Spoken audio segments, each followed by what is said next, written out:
Transportation, energy. I like to talk to people about the fact that years ago, when I was first a builder, we were doing geothermal and we were doing water source heat pumps at a time when it was new technology, sort of, but the federal government wouldn't give anyone a tax credit. What they wanted to do was give you a tax credit on wood stoves. Now that was a great idea, but now's the time for us to really consider the fact that oil is over $100 a barrel. The competition for oil is not going to end now. All of the industrialized nations, China wants it, everybody wants it. We need to actually become self-sufficient. And the only way to do that is to remember what President Kennedy said. In 1960s, when he was president, he said, we're going to put a man on the moon in 10 years. And I agree that our technology at that time was the technology of a bottle rocket. 8 years later, we actually accomplished that.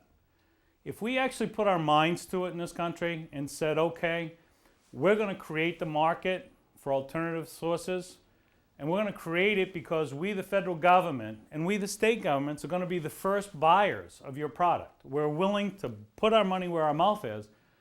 The ingenuity in this country will suddenly come out, and we will have alternate forms and alternate ways of doing our energy needs. We'll have the ability to change from the current system to a new system. But first we have to be willing to be the ones that say, we'll buy it first. The government will start using geothermal. The government will start using water source. And I'm a firm believer that every other country in the world is putting up nuclear power plants except us. And I think we ought to take another look at what we lost when we didn't put up that second nuclear power plant.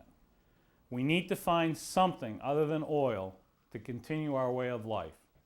And if we don't start thinking about it now, it won't be here for our kids. And our kids won't have the quality of life that we grew up to expect. So with that, I'll entertain any questions.